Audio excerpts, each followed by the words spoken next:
நாம் அறிந்து கொள்ள வேண்டிய 7 காரியங்கள் இந்த 21வது அதிகாரத்திலே சொல்லப்பட்டிருக்கிறது. கடந்த நாள் ஒரு இரவு வேளையிலே இதை தியானித்து கொண்டிருந்த போது கர்த்தர் இடைபட ஆரம்பித்தார், பேச ஆரம்பித்தார். நான் புரிந்து கொண்டேன், இந்த நாளிலே கர்த்தர் இந்த வார்த்தை தான் நம்மோடு கூட பேச விரும்புகிறார் என்று. நாம் அறிந்து கொள்ள வேண்டிய 7 காரியங்கள். ஆமென். முதலாவது வாசிக்க கேட்கலாம், அதனுடைய 2-3 வசனங்கள். 21வது அதிகாரம், யோவான் 2-3 வசனங்கள். சீமோன் பேதுருவும் திதிமு என்னப்பட்ட தோமாவும் கலிலேயா நாட்டிலுள்ள கானா ஊரானாகிய நாத்தான்வேலும் செபதேயுவின் குமாரரும் அவருடைய சீஷரில் வேறு 2 பேரும் கூடியிருக்கும் போது சீமோன் பேதுரு மற்றவர்களை நோக்கி, மீன் பிடிக்கப் போகிறேன் என்றான். அதற்கு அவர்கள், நாங்களும் உம்முடனே கூட வருகிறோம் என்றார்கள். அவர்கள் புறப்பட்டு போய் உடனே படவேறினார்கள். அந்த ராத்திரியிலே அவர்கள் ஒன்றும் பிடிக்கவில்லை. இந்த அதிகாரத்தில் அப்படியே கை வச்சுட்டு லூக்கா சுவிசேஷம் 5வது அதிகாரத்தின் 5வது வசனத்தையும் வாசிக்க கேட்கலாம். லூக்கா 5:5. அதற்கு சீமோன், ஐயரே, ராம் முழுவதும் நாங்கள் பிரயாசப்பட்டும் ஒன்றும் அகப்படவில்லை. இயேசு கிறிஸ்து முதலாவது பேதுருவை வந்து பார்க்கும்போது சொன்ன காரியம்தான் லூக்கா 5. அங்கே என்ன சொல்லுகிறார்? நாங்கள் ராம் முழுவதும் பிரயாசப்பட்டும் எங்களுக்கு ஒன்றும் அகப்படவில்லை. ஆனால் இங்கே யோவான் சுவிசேஷம் 21வது அதிகாரத்தில், அதாவது இயேசு கிறிஸ்து உயிர்த்தெழுந்த பிற்பாடு நடந்த சம்பவம் தான் யோவான் 21. அதிலே சொல்லப்பட்டிருக்கிறது, அவர்கள் பிரயாசப்பட்டார்கள் என்று சொல்லப்படவில்லை, அவர்களுக்கு அகப்படவில்லை என்றும் சொல்லப்படவில்லை. மாறாக ஒரு வார்த்தை இங்கு கொடுக்கப்பட்டிருக்கிறது, அவர்கள் ஒன்றுமே பிடிக்கல. மீன் பிடிக்க தான் போனாங்க, ஆனா அவங்க ஒண்ணுமே பிடிக்கல. அதன் அர்த்தம் என்ன? இங்கே அவங்க பிரயாசப்படவில்லை. ஒரு காரியத்தை நாம் முதலாவது அறிந்து கொள்ள வேண்டும். என்ன தெரியுமா? அவருடையவனாய் மாறின பின்பு அவர் துணை இல்லாமல் வலைய கூட போட முடியாது. ஆமென். பிரயாசத்துக்கு பலன் 2வது. முதல்ல பிரயாசப்பட வேண்டுமே. கர்த்தருக்கு மகிமை உண்டாவதாக. அங்க இரவெல்லாம் வலைய போட்டு பார்த்தாங்க, பிரயாசப்பட்டு பார்த்தாங்க, ஒன்றும் அகப்படவில்லை. இங்கே கர்த்தர் ஒரு காரியத்தை காண்பித்து தருகிறார், கற்று தருகிறார். இப்பொழுது நாம் அவருடையவர்கள், அவருடைய நாமம் தரிக்கப்பட்டவர்கள். நல்ல கவனமாய் கேளுங்க. அவருடைய துணை இல்லாமல், அவருடைய கிருபை இல்லாமல், அவருடைய தயவு இல்லாமல் நம்மால் வலைய கூட போட முடியாது. அதன் அர்த்தம் என்ன? நம்மால் எதுவும் பிரயாசம் கூட பட முடியாது. ஆமென். நான் செய்தேன், நான் அப்படி செய்தேன், நான் இப்படி செய்தேன், ஒன்றும் சொல்ல முடியாது. ஆமென். பவுல் சொல்லுகிறார், 2 கொரிந்தியர் 3வது அதிகாரம் அதனுடைய 5வது வசனத்தை வாசியுங்கள். 2 கொரிந்தியர் 3வது அதிகாரத்தின் 5வது வசனம். எங்களால் ஏதாகிலும் ஆகும் என்பது போல ஒன்றை யோசிக்கிறதற்கு நாங்கள் எங்களாலே தகுதியானவர்கள் அல்ல. எங்களாலே ஏதாகிலும் ஆகும் என்பது போல ஒன்றை யோசிக்கிறதற்கு, ஒரு காரியத்தை கூட நான் செஞ்சிருவேன்னு யோசிக்க முடியாது. எங்கள் தகுதி தேவனால் உண்டாயிருக்கிறது. இவர்கள் மீன் பிடிக்க தான் போனாங்க, ஆனா வலைய கூட போட முடியவில்லை. நான் ஆவிக்குரிய கண்ணோட்டத்தோடு நான் இந்த வார்த்தையை எடுத்து சொல்லுகிறேன். முதலாவது அறிந்து கொள்ளுங்கள்.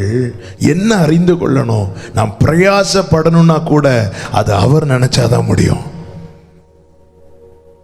நான் பிரயாசப்படணும்னா கூட அவர் நினைச்சாதான். அப்படி என்றால் இந்த நாளில் ஒரு நற்செய்தி உங்களுக்கு சொல்லுகிறேன். இன்னைக்கு நீங்க எதையாவது செய்றீங்களா, அது செய்யறதுக்கு வேண்டிய பலத்தை அவர் தந்ததுனால, அந்த கிருபைகளை அவர் தந்ததுனால தான் இன்னைக்கு எதையாவது செய்றீங்க. ஆமா, இன்னைக்கு உழைக்கிறீங்களா? இன்னைக்கு ஒரு வேலை செய்ய முடியுதா? ஒரு காரியத்தை செய்ய முடியுதா? அது எப்படி செய்ய முடிகிறது தெரியுமா? அது அவர் கிருபை செய்ததுனால. எனவே தான் கொரிந்தியருக்கு எழுதும் போது ஆமென் 1 கொரிந்தியர் 15:10 பவுல் சொல்லுகிறார், நான் அல்ல, எனக்குள் இருக்கிற தேவ கிருபையே அப்படி செய்தது. அங்கே அவர் சொல்லுகிறார், அப்போஸ்தலர் எல்லாரிலும் நான் சிறியவனா இருந்தாலும் அவர்களை விட அதிகம் பிரயாசப்படுகிறேன். எப்படி பிரயாசப்படுகிறேன் தெரியுமா? நான் அல்ல, எனக்குள் இருக்கிற தேவ கிருபையே அப்படி செய்தது. ஆமென். ஆமென். நீ எதுவுமே செய்ய முடியல, ஆண்டவரே எனக்கு பலன் இல்லையே அப்படின்னு சொல்லி ஆண்டவர்கிட்ட முறையிடுவதை விட, ஆண்டவரை இதை செய்ய வைங்க ஆண்டவரேன்னு கேளுங்க. எனக்கு இதை செய்ய வைங்கப்பா, என்ன இந்த காரியத்தை செய்ய வைங்க ஆண்டவரே.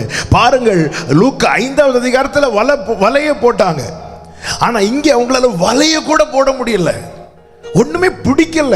வலைய போட்டு இரவு முழுவதும் பிரயாசப்பட்டு ஒன்றும் அகப்படவில்லை என்றால் அப்படி எழுதப்பட்டிருக்கும். வேதம் உள்ளதை உள்ளது போல சொல்லுகிற ஒரே புத்தகம் பரிசுத்த வேதாகமம் மட்டுமே. ஆமென். உள்ளதை உள்ளது போல சொல்லுகிற ஒரே புத்தகம் பரிசுத்த வேதாகமம். இங்க சொல்லப்பட்டிருக்கு. அவங்க பிடிக்கவே இல்லை. அதன் அர்த்தம் அவங்க வலைய போடல, போட்ல ஏறி உட்காந்து மாறி மாறி யோசிச்சுட்டு இருக்கிறாங்க. ஒண்ணுமே செய்ய முடியல, ஒன்றுமே செய்ய முடியல. ஏன் செய்ய முடியவில்லை? அதனுடைய 8வது வசனத்தை வாசியுங்கள். யோவான் 21:8. மற்ற சீஷர்கள் கரைக்கு ஏறக்குறைய 200 முழ தூரத்தில் கரைக்கு 200 முழ தூரத்தில் இருக்கிறாங்க. கரையில யார் நிற்கிறார்? 4வது வசனம். விடியற்காலமான போது இயேசு கரையிலே நின்றார். இனி 4ஐயும் 8ஐயும் சேர்த்து வாசியுங்கள். விடியற்காலமான போது இயேசு கரையிலே நின்றார். அவரை இயேசு என்று சீஷர்கள் அறியாதிருந்தார்கள். மற்ற சீஷர்கள் கரைக்கு ஏறக்குறைய 200 முழ தூரத்தில் இருந்தபடியினால் இயேசு கரையிலே நிற்கிறார், சீஷர்கள் 200 முழ தூரத்தில் இருக்கிறாங்க. அப்ப சீஷர்கள் யாரை விட்டு தூரத்தில் இருக்கிறாங்க? இயேசுவை விட்டு.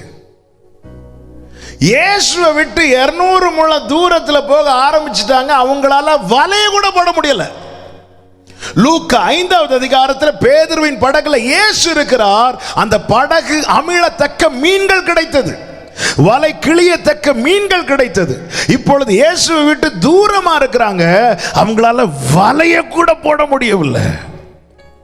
அவரை விட்டு தூரம் போகிற அனுபவம் நம்மை இயலாதவளாய் மாற்றிவிடும் என்பதை அறிந்து கொள்ளுங்கள். ஆமென். முதல்ல இன்னைக்கு அறிந்து கொள்ள வேண்டிய காரியம், நம்ம பல நேரத்தில் நினைக்கிறோம், அது இருந்திருந்தா இது செஞ்சிருக்கலாமே, இது இருந்திருந்தா இப்படி செஞ்சிருக்கலாமே. நோ, ஏதாவது ஒண்ணு நம்ம செய்யணும்னா கூட அவர் நினைக்கணும். உங்க கிருபை இல்லாம வாழ முடியாது.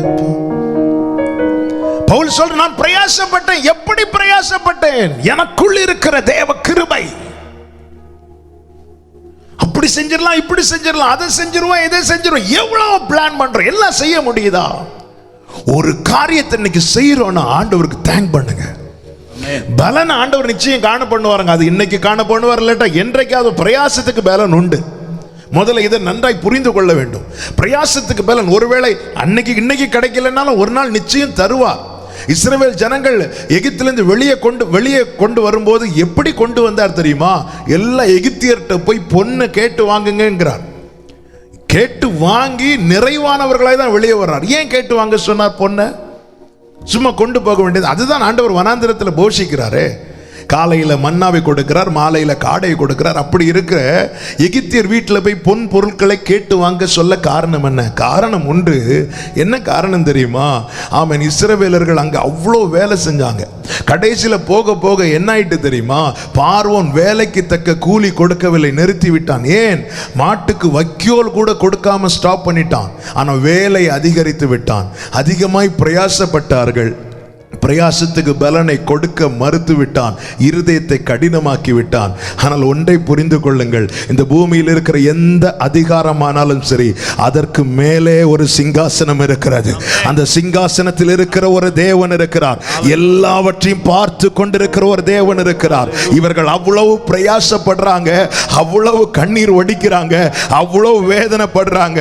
ஆனா பிரயாசத்துக்கு பலனை கொடுக்கவில்லை, வக்கோல கூட கொடுக்கவில்லை. ஆண்டவர் எல்லாத்தையும் கணக்கில் வச்சிருந்தார். இஸ்ரவேலரை வெளியே கொண்டு வரும்போது, இப்ப இஸ்ரவேலருக்கு மனசுல எப்படி இருக்கும்? எப்படியாவது இங்கிருந்து எஸ்கேப் ஆனா போதும், எப்படியாவது இந்த வேலையை விட்டு போனா போதும், போனது போட்டு வேலையை விட்டு போனா போதும், வெளியே போனா, இப்படிதானே மனசுல இருக்கும். நாம கூட அப்படிதானங்க. நம்ம ஒரு இடத்துல கஷ்டப்பட்டு உழைப்போம், ஆனா அதனால நமக்கு ஒரு பிரயோஜனமும் பலனும் இல்லைன்னு சொல்லும் போது, சரி போட்டு விடுவோம் சொல்லிட்டு முதல்ல போராடுவோம், ட்ரை பண்ணுவோம். ஒன்னும் இல்லைன்னு அதை விட்டுட்டு வெளியே தானங்க வருவோம். ஒன்றை புரிந்து கொள்ளுங்கள், பரலோகத்தில் ஒருவர் இருக்கிறார். உன் பிரயாசத்துக்கு பலனை தருகிற ஒருவர் பரலோகத்தில் இருக்கிறார். இஸ்ரவேலரை வெளியே கொண்டு வரும்போது சொல்றார், எல்லா வீட்டிலுமே கேளுன்ட்டார். கேட்டாங்க, அவங்க நாம இருக்கிறதெல்லாம் கொடுத்தாங்க. அவங்க பிரயாசத்தின் பலனோட தான் எகிப்தை விட்டு புறப்பட்டார்கள். அவன் பிரயாசப்பட கிருபை செய்கிறவர் அதற்கான பலனை நிச்சயம் தருவார். ஆனால் ஒன்றை புரிந்து கொள்ளுங்கள், அவர் துணை இல்லாமல் நம்மால் பிரயாசப்பட முடியாது. ஆமென் சொல்லுங்க பார்க்கலாம். அவர் கிருபை இல்லாமல், முதல்ல இதை அறிந்து கொள்ளணும். ஏன் இதை அறிந்து கொள்ளணும் தெரியுமா? நம்ம கம்ப்ளீட் அவரை சார்ந்து இருக்கணும். அதனால என்ன ஆண்டவர் இப்படி படைச்சிட்டீங்களே, என்ன இப்படி வச்சுட்டீங்களே, என் கூட இருக்கிறவங்களுக்கெல்லாம் அப்படி பலன் இருக்கிறது, எனக்கு இல்லையேன்னு சொல்லிட்டு ஒரு நாளும் புலம்பாதீங்க, முறுமுறுக்காதீங்க. ஆமென் ஆமென். நம்மை பிரயாசப்பட வைக்கிறவர் கர்த்தர். அவர் இல்லாம ஒண்ணுமே பண்ண முடியாது, ஒண்ணுமே பண்ண முடியாது. 200 முழம் தூரத்தில் இருக்கிறாங்க. இன்னைக்கு ஒன்றும் செய்ய முடியாத நிலையில யாராவது இதை கேட்டுக்கொண்டிருக்கிறீங்கன்னா, முதல்ல இதை அறிந்து கொள்ளுங்கள். ஏன் செய்ய முடியல? தூரமா இருக்கிறீங்களா? தகப்பனை விட்டு இளைய குமாரன் தூரமாய் போனான், ஆகாதவனாய் மாறினான். எப்படி ஆகாதவனாய் மாறினான்? ஒரு பன்றிக்கு வைக்கப்பட்ட தவிட கூட சாப்பிடுவதற்கு தகுதி இல்லாதவனாய் மாறிட்டான். பவுல் சொல்றார், எங்க தகுதி தேவனால் உண்டாயிருக்கிறது. யாரால் நமக்கு தகுதி உண்டாயிருக்கிறதோ அவர்கிட்ட தான் இருக்கணும், அவரோடு தான் இருக்கணும். நிறைய பேருக்கு பிரச்சனை என்ன தெரியுமா? ஒன்றும் இல்லாத போது அவர் அண்டை வருவாங்க, அண்டிக் கொள்வார்கள். கொஞ்சம் வாசல் திறக்கப்படும் போது, பிரயாசப்படுவதற்கு ஏற்ற பலனை தேவன் தரும்போது அவரை விட்டு தூரம் போயிடுவாங்க. சுய பலத்தால ஒண்ணுமே செய்ய முடியாது. கிருபை, கிருபை. இதை அறிந்து கொள், இதை அறிந்து கொள். என் சுய பலத்தால் ஒன்றும் செய்திடே, அதை நீ நன்றாய் அறிவே. என் சுய பலத்தால் ஒன்றும் செய்திடே, அதை நீ நன்றாய் அறிவே. உம்பலத்தால் எல்லாம் செய்திட உம் கிருபையால் நிறைத்திடுமே. உம்பலத்தால் எல்லாம் செய்திட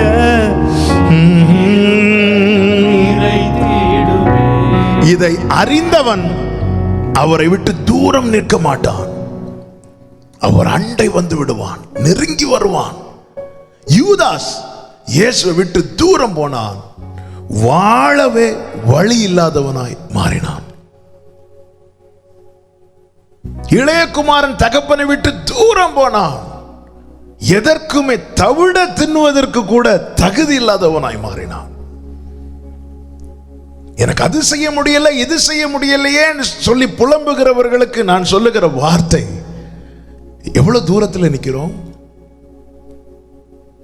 எவ்வளவு தூரத்தில் இருக்கிறோம். நமக்கும் இயேசுக்கு இடையில எவ்வளவு தூரம் இருக்கிறது. நமக்கும் அவருக்கும் இடையே இருக்கிற கேப்பை தான் சாத்தான் யூஸ் பண்ணுவான்.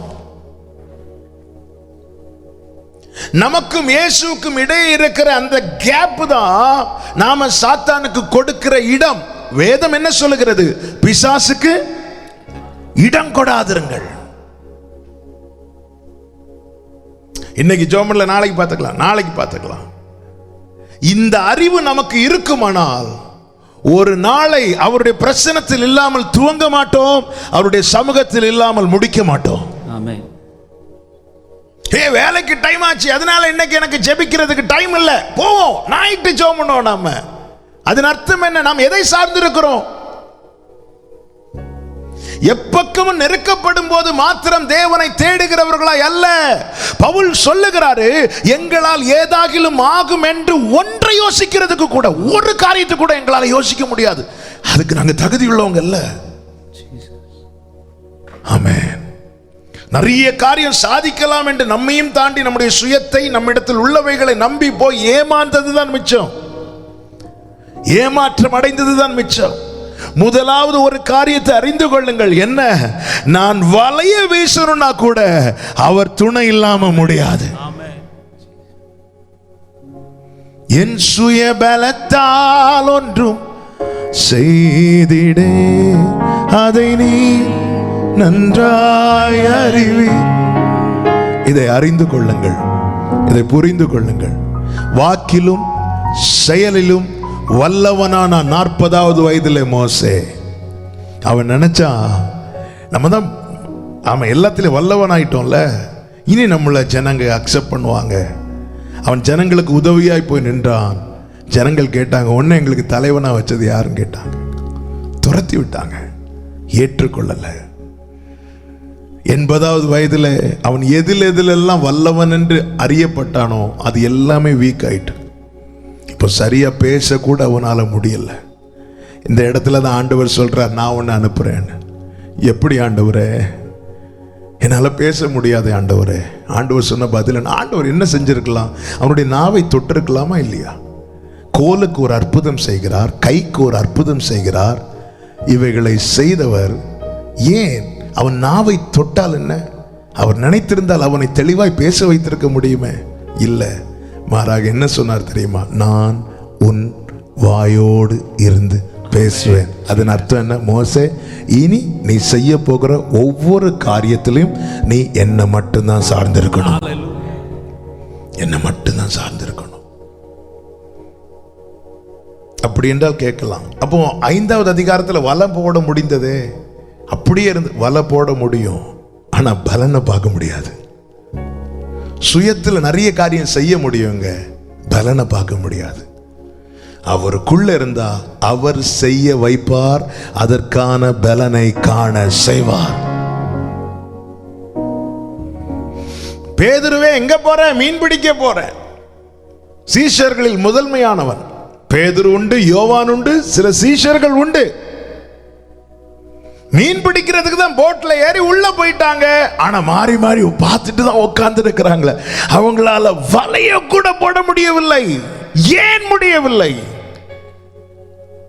அவருடைய துணை இல்லாமல் நம்மால ஒரு சின்ன காரியத்தை கூட செய்ய முடியாது. அவருடைய துணை இல்லாமல் நம்மால் ஒரு சிறு காரியத்தை கூட செய்ய முடியாது. இரண்டாவது ஒரு காரியம், அதனுடைய 1வது வசனத்தை வாசியுங்கள். இவைகளுக்கு பின்பு இயேசு திபேரியா கடற்கரையிலே மறுபடியும் சீஷருக்கு தம்மை வெளிப்படுத்தினார். மறுபடியும் சீஷருக்கு தம்மை வெளிப்படுத்தினார். எப்படி வெளிப்படுத்தினார்? 4வது வசனம். விடியற் காலமான போது இயேசு கரையிலே நின்றார். கைகளை உயர்த்தி ஒரு ஆமென் சொல்லுங்க பார்க்கலாம். நல்ல கவனமா கேளுங்க. 2வது அறிந்து கொள்ள வேண்டிய காரியம் என்ன தெரியுமா? ஆமென். இங்கே இயேசு தம்மை எப்படி வெளிப்படுத்துகிறார் தெரியுமா? அவர்களுக்காக நிற்கிறவராய் தம்மை வெளிப்படுத்தினார். நீங்க கீழே அந்த சம்பவம்லாம் நமக்கு தெரிந்ததனால் நான் சம்பவத்துக்குள் அதிகம் போகவில்லை. ஆமென். அவர்கள் ஒன்றும் பிடிக்கவில்லை, அவர்களுக்காக தேவன் எல்லாவற்றையும் வாய்க்க பண்ணி கொடுத்ததை கீழே பார்க்க முடியும். இங்கே இயேசு கிறிஸ்து எப்படி நிற்கிறார் என்றால், அவர்களுக்காக, தம்முடையவர்களுக்காக நிற்கிறவராய் தம்மை வெளிப்படுத்துகிறார். 2வது நாம் அறிந்து கொள்ள வேண்டிய காரியம் என்ன தெரியுமா? எந்த சூழ்நிலை ஆனாலும் சரி, எனக்காக ஒருவர் வந்து நிற்பார். ஆமென் சொல்லுங்க. எனக்காக ஒருவர் வந்து நிற்பார். பவுல் இதை சொல்லுகிறார் பாருங்கள். தன்னுடைய ஓட்ட முடிவில் தீமோத்தேயுக்கு எழுதும் போது சொல்லுகிறார். 2 தீமோத்தேயு 4வது அதிகாரம் அதனுடைய 16, 17 வசனங்களை வாசியுங்கள். 2 தீமோத்தேயு 4வது அதிகாரத்தின் 16, 17 வசனங்கள். நான் முதல் விசை உத்தரவு சொல்ல நிற்கையில் ஒருவனும் என்னோட கூட இருக்கவில்லை. எல்லாரும் என்னை கைவிட்டார்கள். எல்லாரும் என்ன கைவிட்டாங்க. அந்த குற்றம் அவர்கள் மேல் சுமராது. பவுல் சொல்றாரு, ஒருத்தர் கூட என் கூட இல்ல, எல்லாரும் என்ன கைவிட்டாங்க. அடுத்த வசனம், கர்த்தரோ எனக்கு துணையாக நின்று. கர்த்தரோ எல்லாரும் என்ன கைவிட்டாங்க. அப்ப அடுத்து கேட்கலாம், அப்ப யாரும் இல்லாம எப்படி பவுல்? அதுக்கு மேலதான் பவுல் சொல்லுவாரு, நல்ல போராட்டத்தை போராடினேன், ஓட்டத்தை முடித்தேன். அப்ப யாருமே துணை இல்லாம எப்படி பவுல் உங்களால ஓட்டத்தை முடிக்க முடிந்தது என்று கேட்டா அவர் சொல்றாரு, கர்த்தரோ எனக்கு துணையாக நின்று.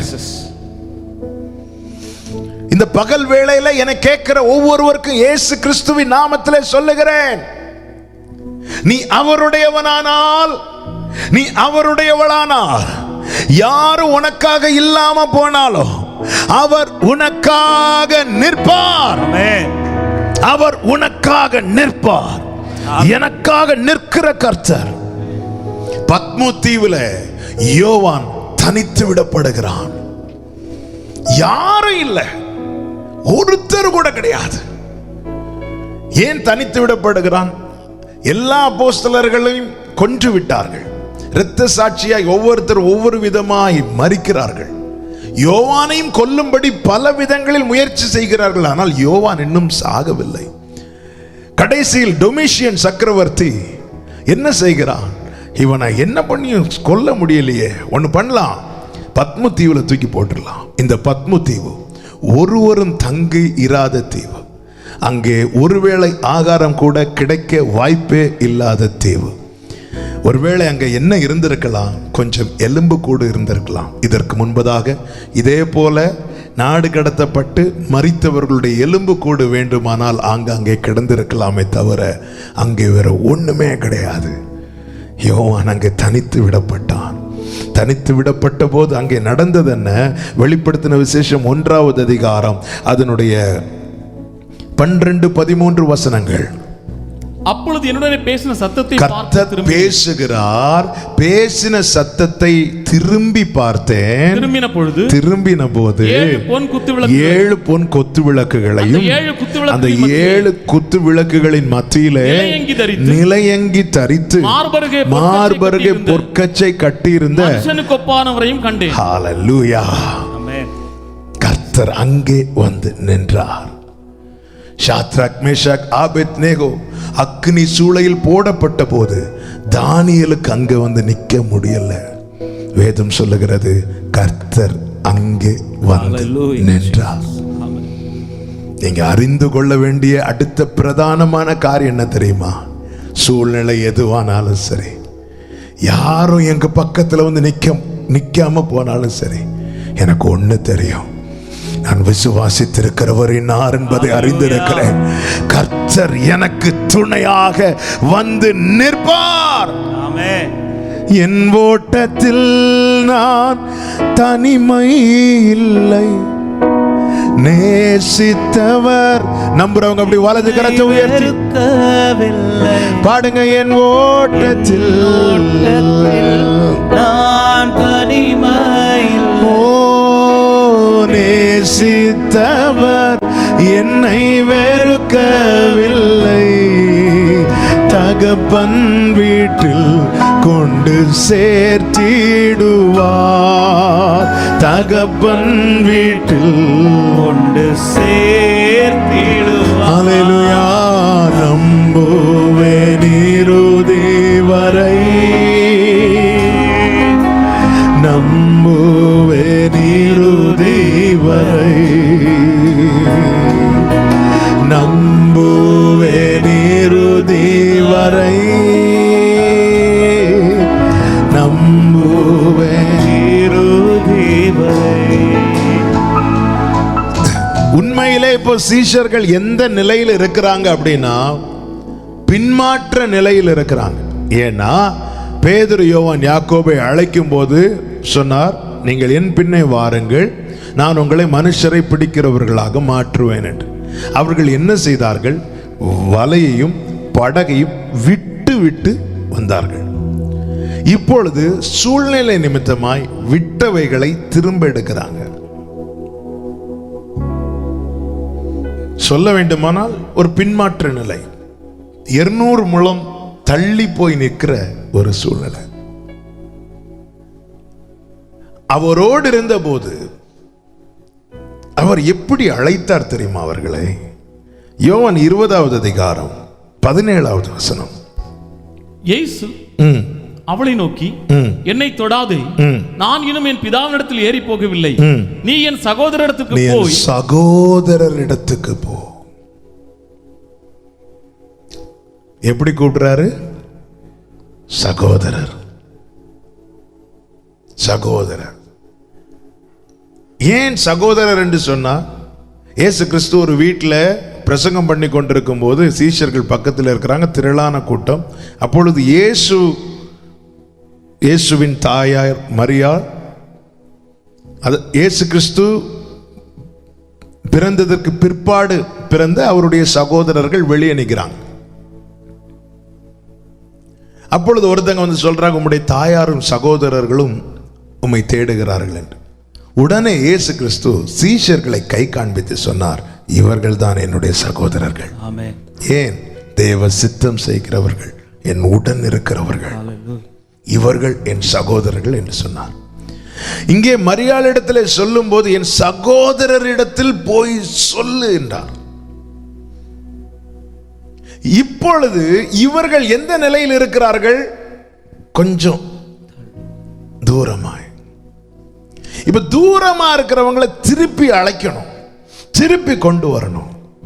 தூரமா இருக்கிறவனை தம்மண்டை திரும்ப கொண்டு வர அவர் எப்படி அழைத்தார் தெரியுமா? கர்த்தருக்கு மகிமை உண்டாவதாக. யோவான் 21:5 வாசியுங்கள். இயேசு அவர்களை நோக்கி, பிள்ளைகளே, கைகளை உயர்த்தி ஒரு ஆமென் சொல்லுங்க பார்க்கலாம். ஹalleluya, ஹalleluya. பின்மாற்றக்காரனேன்னு சொல்லி இருக்கலாம்ல ஆண்டவருக்கு, பாவியேன்னு கூப்பிட்டு இருக்கலாம்ல ஆண்டவருக்கு, எவ்வளவு சொல்லி இருக்கலாமே. ஆண்டவர் சீஷர்கள் காது கேட்கவே என்ன சொன்னார்? கலப்பையின் மேல கையை வச்சு பின்னிட்டு திரும்புகிறவன் ராஜ்யத்துக்கு தகுதியுள்ளவன் அல்ல. நம்முடைய நிலைமை அவருக்கு தெரியும். நம்முடைய நிலைமை அவருக்கு தெரியும். என்னை சகோதரன் என்றும் அழைக்கிறார், பிள்ளை என்றும் அழைக்கிறார்.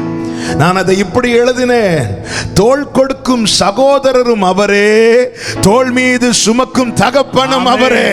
கைகளை தட்டி ஆண்டவருக்கு மகிமை செலுத்துங்க.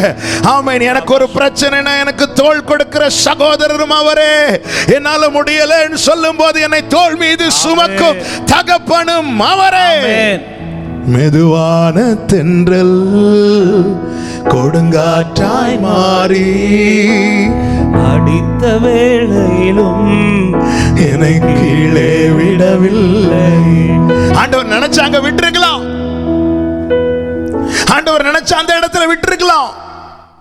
ஹalleluya, விடல விடல. பிறந்த நாள் முதலா உம் தோளில் சுமந்தீரே, தகப்பனிலும் மேலாசம் வைத்தீரே. ஆமென். நாள் முதலா ரபத்துனா ரந்தனல ரக்கபதர ரியாந்தனரே. ஹalleluya. மெதுவான தென்றல், மெதுவான தென்றல் கொடுங்காற்றாய் மாறி அடித்த வேளையிலும் என்னை கீழே விடவில்லை.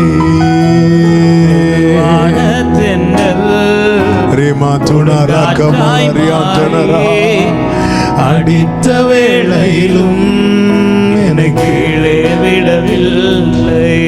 நமக்காய் நிற்கிற ஒரு நல்ல தகப்பன் உண்டு. வாழ்க்கையில் ஆபத்து வரும்போது அவர் சொல்வார், நான் உனக்கு இன்னும் அனுகூலமான துணையாயிருப்பேன். எனக்காய் நிற்கிறவர். இதை அறிந்து கொள்ளுங்கள், பின்வாங்கி போயிடாதீங்க. ஆமென். உன்னால் எதுவுமே அவர் இல்லாமல் உன்னால் பிரயாசப்படவே முடியாது என்பதை நீ அறிந்து கொண்டாயானால், அறிந்து கொள்வாயானால், நீ அவரையே சார்ந்திருப்பாய், நெருக்கமாக இருப்பாய். எனக்கு எதையோ செய்யறதுக்கு சர்ச்சுக்கு வர்றது கிடையாது, சர்வீஸுக்கு ஏன் வரல, இன்னைக்கு விட்டா எனக்கு இந்த வேலையை முடிக்க முடியாது, அதன் அர்த்தம் என்ன? என்னால் இது செய்ய முடியும் தானே? முடியாதுங்க. அவர் இல்லாமல் ஒன்றும் வலையே போட முடியாது. நீங்க வேணா போட்டை தள்ளி கொண்டு போகலாமே தவிர சும்மா தான் இருக்க முடியும். இதை அறிந்து கொள்வோமானால் நாம் அவரை சார்ந்திருப்போம். எந்த சூழ்நிலையிலும் அவர் எனக்காய் நிற்பார். இதை அறிந்து கொள்வோமானால் நாம் காத்திருப்போம், வெயிட் பண்ணுவோம். நமக்கு சரின்னு தோன்ற பல வழிகள் இருக்கலாம், அதை நோக்கி நாம் போக மாட்டோம். வெயிட் பண்ணு, அவர் ஏதாவது செய்வார். அவர் செய்ய காத்திருக்கிறவர்கள், ஆமென், அவர் எனக்காக நிற்பார், அவர் எனக்காக நிற்பார். ஷாத்ரக், மேஷாக், ஆபேத்நேகோவுக்கு வணங்கி இருக்கலாமே, இல்லைன்னா இப்படி கூட பண்ணியிருக்கலாம்ல. என்ன வணங்குறது மாதிரி அவங்க முன்னாடி ஆக்ட் பண்ணிட்டு உள்ள, ஆண்டவரே நான் உங்களை தான் ஆராதிப்பேன் சொல்லியிருக்கலாம்ல. சூழ்நிலை நெருக்கும் போது அப்படி ஒரு சிச்சுவேஷன் ஆண்டவர் உடனே தண்டிச்சிருவாரா? இல்லையேங்க. சூழ்நிலை பேதுரு மறுதலிக்கவா போனாரு? இல்ல, போன இடத்துல அந்த சிச்சுவேஷன்ல மறுதலிச்சிட்டார். அவனுடைய பலவீனம். உடனே ஆண்டவர் தண்டித்தாரா? இல்ல, வேதம் சொல்லுகிறது அவனை திரும்பி பார்த்தார். உண்மையிலே அவன் செய்த செயலுக்கு அவனுக்கு முகத்தை மறைச்சிருக்கணும், ஆமாவா இல்லையா? ஆனா மறைக்கல, திரும்பி பார்த்தார். அந்த பார்வை அவன் வாழ்க்கையை மாற்றினது. ஷாத்ரக், மேஷாக், ஆபேத்நேகோ அதே மாதிரி வேற வழியில் என்ன செய்ய, வேற வழியில் ஆண்டவரே இந்த ஒரு விஷயம் என்ன மன்னிச்சிருங்க கேட்டிருக்கலாமா? கேட்டிருக்கலாம். ஆனா கேட்டாங்களே? இல்லை. ஏன்னா அவங்களுக்கு தெரியும் அவர் எனக்காக வந்து நிற்பார், அவர் எனக்காக நிற்பார். இந்த நம்பிக்கை நம்மளை வெட்கப்படுத்தாது. அவர் மேல, அதான் பைபிள்ல இருக்கு, உம்மை நம்பி வெட்கப்பட்டு போகாதிருந்தார்கள். இதை அறிந்து கொள்ளுங்கள். சூழ்நிலை மாறுகிறது, மனிதர்கள் விலகுகிறார்கள், எல்லாம் கைவிட்டு போவது போல இருக்கிறது, என் பலனும் குறைந்து கொண்டே போகிறது. எந்த சூழ்நிலை, எந்த நெருக்கம், எந்த நிலையானாலும் சரி, ஆமே, நாம் பாடினோமே, கடலாழத்திலும் அக்கினி சூளையிலும் உன்னை காத்திடும் பலவான் அவர் எனக்காக வந்து நிற்பார்.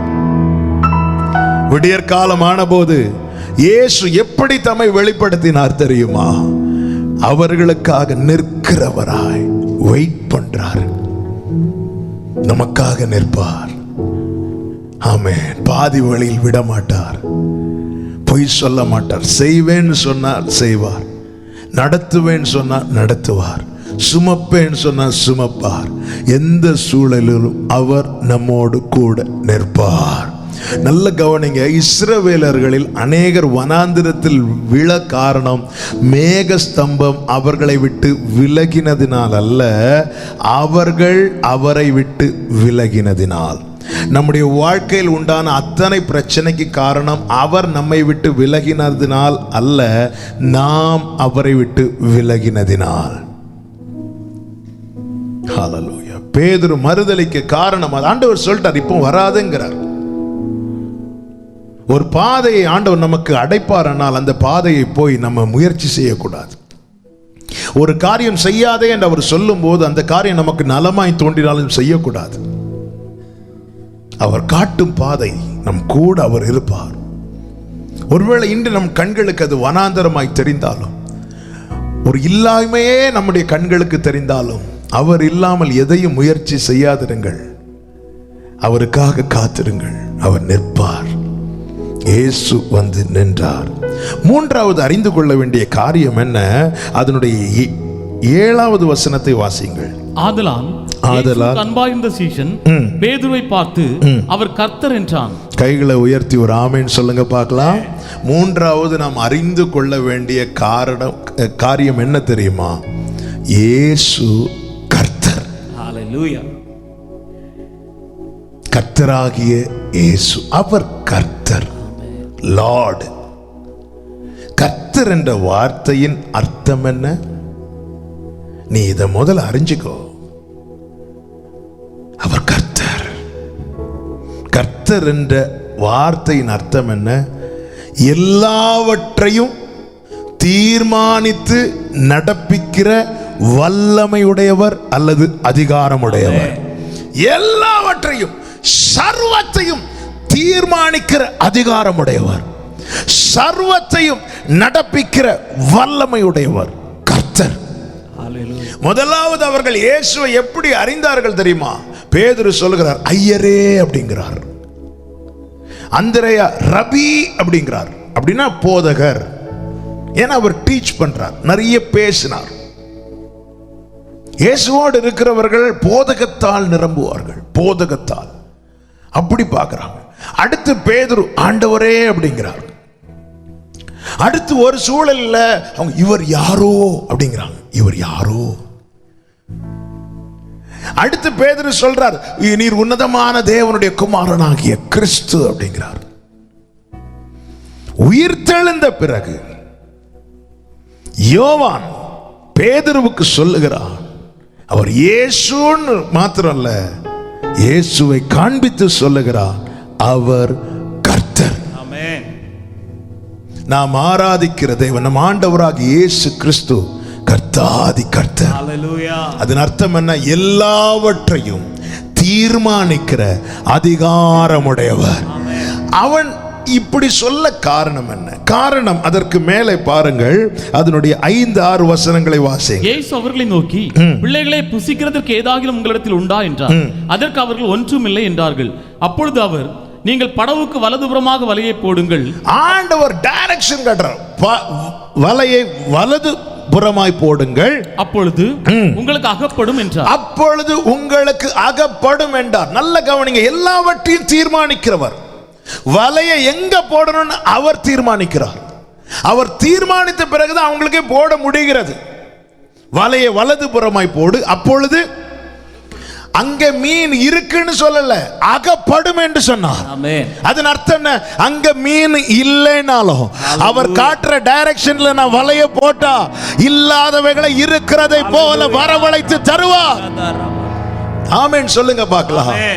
மீன் எங்க ஆண்டவரை இருக்குன்னு கேட்க கூடாது, எங்க வலைய போடணும்னு கேட்கணும். ஆண்டவர்கிட்ட போய் ஆண்டவர் நன்மை எங்க இருக்குன்னு கேட்க கூடாது, நான் என்ன செய்யணும்னு கேட்கணும். வலைய வலதுபுறமாய் போடு, ஆண்டவர் அங்க மீன் இருக்கா இல்லையா இது சொல்லக்கூடாது. அவர் சொல்ல ஆகும், அவர் கட்டளையிட, அதுதான் கர்த்தர், அதான் கர்த்தர். வலதுபுறமா போட்டு மீன் கிடைக்கல, சரி இனி லெஃப்ட் சைடு போடு அப்படியே சொன்னார். இல்ல, அங்க மீன் இல்லைனால அங்க வந்துரும். ஏன்னா சொன்னது கர்த்தர். ஆமென். சொன்னது கர்த்தர். இதை அறிந்து கொள். உன்னோடு பேசுகிறவர் யார் என்பதை அறிந்து கொள். உன்னிடத்தில் ஒரு காரியத்தை அவர் செய்வேன் என்று சொன்னால் அது செய்வார். ஆமென். நடக்கும்னு சொன்னா அது நடக்கும். ஹalleluya. யார் என்பதை அறிந்து கொள். அவர் யார்? உன் பக்கத்துல வந்து நிக்கிறாரே, உனக்காக கரையில வந்து நிக்கிறாரே, நீ தள்ளி போன பிறகும் உன்னை விட்டு தள்ளி போகாமல் உனக்காக வெயிட் பண்றாரே, அவர் யார் தெரியுமா? அவர் கர்த்தர். ஆமென். வலதுபுறமாய் வலைய போடுங்கள், கிடைக்குதா பாப்போம். இல்ல நாம இருந்தா என்ன சொல்ல, நாங்க ஜெபம் பண்றோம், ஆண்டவருக்கு சித்தம்னா கிடைக்கும். இல்ல அவர் அப்படி இல்லை, போடு கிடைக்கும். ஆமென். ஹalleluya. எனக்கான பாதையை காட்டுகிறவர், நான் செய்யும் செயலை எனக்கா நான் என்ன செய்யணும் என்பதை தீர்மானிக்கிறவர். இவர்கள் வலையை போட்டு வாசிங்கள், அப்படியே அவர்கள் போட்டு, எப்படியே அவர் எப்படி சொல்றாரோ அப்படியே அவர்கள் போட்டு. அடுத்த வார்த்தை, திரளான மீன்கள் அகப்பட்டதினால் அதை இழுக்க மாட்டாது. கைகளை உயர்த்தி ஆமென் சொல்லுங்க பார்க்கலாம். ஆமென். பாருங்கள், ஆண்டவர் ஒரு வார்த்தை, ஒரு டைரக்ஷனை காட்டுறாரு, ஒரு வார்த்தை கட்டளை இடுகிறார். என்ன சொன்னாரோ அப்படியே நடக்கிறது. இனி அடுத்த வசனத்தை வாசியுங்கள். அப்பொழுது ஆதலால் இயேசுவுக்கு அன்பா, ஆதலால் இதுக்கு முன்னாடி நடந்த சம்பவத்தை பார்த்து இயேசுவுக்கு அன்பா இருந்த சீஷன் சொல்றாரு, ஹே அவர் கர்த்தர். ஆமென். அவர் கர்த்தர். சங்கீதம் 33:1 சொல்லப்பட்டிருக்கிறது, அவர் சொல்ல ஆகும், அவர் கட்டளையிட நிற்கும், அவர் கர்த்தர். ஆமென். ஒரு பெரிய அதிகாரத்திலே ஒரு சாம்ராஜ்யத்தை கட்டி எழுப்பினவன் தான் நேபுகாத்நேச்சார். அந்த நேபுகாத்நேச்சார் நினைச்சிட்டான், நான் தான் இந்த உலகத்திலேயே ஆமென் அதிகாரத்தில் இருக்கிறவன், மற்ற அதிகாரங்கள் எல்லாம் தனக்கு கீழே என்று எண்ணினான். அவன் வாழ்க்கையில் தேவன் ஒரு அடி கொடுத்தார் பாருங்க. அப்பொழுது அவன் புத்தி புத்தி தெளிந்து சொன்ன வார்த்தை என்ன? தானியேல் 4வது அதிகாரம் அதனுடைய 35வது வசனம். தானியேல் 4வது அதிகாரத்தின் 35வது வசனம். பூமியின் குடிகள் எல்லாம் ஒன்றுமில்லை என்று எண்ணப்படுகிறார்கள். ஒன்றுமில்லை. ஒரு ஆமென் சொல்லுங்க பார்க்கலாம். இது சொன்னது ஒரு சாதாரணமான மனிதன் அல்ல, பாபிலோன் ராஜா, பாபிலோன் சாம்ராஜ்யம். ஒரு சாதாரண நாட்டு ராஜா அல்ல. அந்த காலத்தில் பாபிலோனின் கைதான் ஓங்கி இருந்தது. அந்த ராஜா சொல்றாரு, அவருக்கு முன்னாடி பூமியின் குடிகள் எல்லாம் ஒன்றுமே இல்லை. அடுத்த வார்த்தை, அவர் தமது சித்தத்தின்படியே வானத்தின் சேனையையும் பூமியின் குடிகளையும் நடத்துகிறார். அவருடைய கையை தடுத்து அவரை நோக்கி என்ன செய்கிறீர் என்று சொல்லத்தக்கவன் கைகளை உயர்த்தி ஆமென் சொல்லுங்க பார்க்கலாம். அதன் அர்த்தம் என்ன? இந்த பூமி இருக்கிற எந்த அதிகாரத்தில் உள்ளவர்களும் செய்ய நினைத்த காரியத்தை அவரால் தடுக்க முடியும். ஆனால் அவர் செய்ய நினைத்த காரியத்தை எந்த வல்லமைக்கும் தடுக்க முடியாது. அவர்தான் கர்த்தர். ஹalleluya. அவர்தான் கர்த்தர். எனக்காக ஒரு காரியத்தை செய்ய அவர் கரம் நீட்டினது உண்டானால் எந்த வல்லமைக்கு அதை தடுக்க முடியாது. இதை நீ அறிந்து கொள். அவர் யார் என்பதை அறிந்து கொள். ஹalleluya. முடியாது என்றே வார்த்தையை தந்தீர், உம்மீது நம்பிக்கை வைத்தேன். நடக்காது என்றே வார்த்தையை தந்தீர், உம்மீது நம்பிக்கை வைத்தேன். வார்த்தையை தந்துட்டு என்ன செய்தார் சொல்லுங்க? ஏற்ற காலத்தில் நிறைவேற்றி காண்பித்தீர், உந்தரின் சாட்சியாய். ஹalleluya. ஆமென். ஏற்ற காலத்தில் He is Lord. He is Lord. அவர் கர்த்தர். அப்படியே கைகளை உயர்த்தி, எதற்குமே உதவாத என்னை தேடி வந்தீர். அவர் கர்த்தர். அவர் கர்த்தர். என்னை கேட்கிற அன்பு சகோதரா சகோதரி, எல்லாரையும் போல அவரை நினைச்சிராத. அவர் சொல்ல ஆகும், அவர் கட்டளையிட நிற்கும். இதை அறிந்து கொள். அவர் கர்த்தர். ஆமென். Thank you Father. கரத்தின் நிழலினாலே ஆமென், கண்மலையின் மறைவுக்குள்ளாய் என்னை நிறுத்தி. ஹalleluya. நிழலினாலே என்னை மூடி. நாம் யாரை ஆராதிக்கிறோம்? சர்வத்தையும் தீர்மானிக்கிறார். ஒருத்தங்க வந்து சொல்றாங்களா, உன்னை நான் என்ன பண்றேன் பாரு, உடனே பயப்படுறோமா? வேண்டாம். அவர் அறியாமல் ஒரு முடி கூட கீழே விழாது. நம்புறவங்க மாத்திர கைகளை உயர்த்தி ஆமென் சொல்லுங்க. அவர் அவர் கர்த்தர். கர்த்தர் ஒருவரே, அவர் மட்டும்தான். அவர்தான் யெஷுவா, நம் ஆண்டவராகிய இயேசு கிறிஸ்து. யேசபேல் டேட் குறிக்கிறாள் எலியாவுக்கு. டேட், நாளைக்கு இதே நேரத்தில் பாகால் தீர்க்கதரிசிகளுடைய இரத்தத்துக்காக நான் பழி வாங்கலைன்னா பாருங்க. அவ்வளோதான். இவர் சோர்ந்துட்டார்.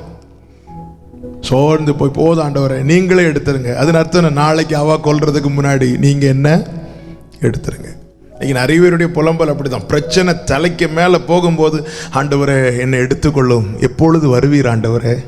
ஏதோ வருகையில் போக ஆசைப்பட்ட மாதிரி இல்லை. அந்த பிரச்சனையில் நம்முடைய வாழ்க்கை முடிகிறத விட நீங்கள் அப்படியே எடுத்துட்டீங்கன்னா இல்லை. ஆண்டவர் சொன்னார், நீ செல்ல வேண்டிய தூரம் வெகு தூரம். ஏய், இயேசுபேல் இன்னைக்கு ஒரு அதிகாரத்தில் இருக்கிறா, நாளைக்கு விழுவா. உன்னை அழைத்தவர் உனக்கான ஓட்டத்தை நியமித்தவர். அவர் விசுவாசத்தை துவங்குகிறவரும் அதை முடிக்கிறவருமா இருக்கிறார். ஆமென் சொல்லுங்க பார்க்கலாம். அவர் இருக்கிறார். நீ ஓடு எலியாவே, ஓடு. ஏன் அவன் நேர சூரஜ் செடிகளிலிருந்து ஓடி குகைக்குள்ள போறான். ஆண்டவர் திருப்பி கூப்பிடுறார், இங்க வா, உனக்கு இங்க என்ன வேலை அப்படிங்கிறார். அது யேசபேல் அப்படி தீர்மானிக்கிறவர் கர்த்தர். உனக்காக நிற்கிறார் பாத்தீங்களா, உங்களுக்காக நிற்கிறார் பாத்தீங்களா, அவர் தான் டிசைட் பண்ணுவார். டிசைட் பண்ணுவார். கைகளை உயர்த்துவார். ஆமென் சொல்லுங்க பார்க்கலாம். ஆமென். அப்படியே வலது கரத்தை உயர்த்தி சத்தமா என் கூட சொல்லுங்க, உமக்கொப்பானவர் யார்? சொல்லுங்க, உமக்கொப்பானவர். இந்த நாளில் இந்த செய்தியை கேட்கிற ஒவ்வொருவர் அறிந்து கொள்ளுங்கள், அவர் கர்த்தர், சர்வத்தையும் தீர்மானிக்கிற அதிகாரமுடையவர். ஆமென். வானத்திலும் உமக்கொப்பானவர் யார்? வானத்திலும் பூமியிலும் உமக்கொப்பானவர் யார்? இந்த பூமியில நம்மளை எவ்வளவு நாள் வச்சிருக்கணும்னு தீர்மானிக்கிறது அவர். இந்த பூமியில நம்ம எப்போ பிறக்கணும்னு தீர்மானிக்கிறது அவர். எவ்வளவு நாள் வாழணும்னு தீர்மானிக்கிறது அவர். எப்போ நம்மளை எடுக்கணும்னு தீர்மானிக்கிறது அவர். இதற்கிடையில எந்த வல்லமை என்ன தீர்மானங்களை கொண்டு வந்தாலும் அது நடக்காது, நடக்க அவர் விடமாட்டார். அவர் கர்த்தர். ஆமென். அசீரியன் ஒரு பக்கம் பல தீர்மானங்களை கொண்டு வருகிறான். ஏசாயா தீர்க்கதரிசியை கொண்டு கர்த்தர் பேசுகிறார். ஏசாயா 7வது அதிகாரம் அதனுடைய 6-7 வசனங்களை வேகமாய் வாசியுங்கள்.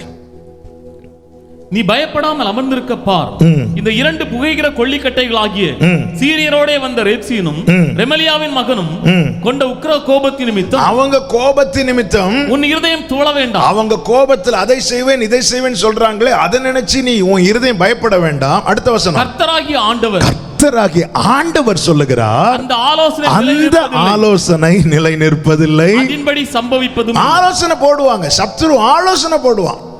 பார் நான் உன்னை என்ன பண்றேன் பாரு, ஆண்டவர் சொல்ல, அது நடக்காது. அப்ப எது நடக்கும்? அதே ஏசாயா 14வது அதிகாரம் 24வது வசனம், 14:24, நான் நினைத்திருக்கிறபடியே நடக்கும், நான் நிர்ணயித்தபடியே நிலை நிற்கும் என்று சேனைகளின் கர்த்தர் ஆணையிட்டு சொல்லுகிறார். ஆமென்.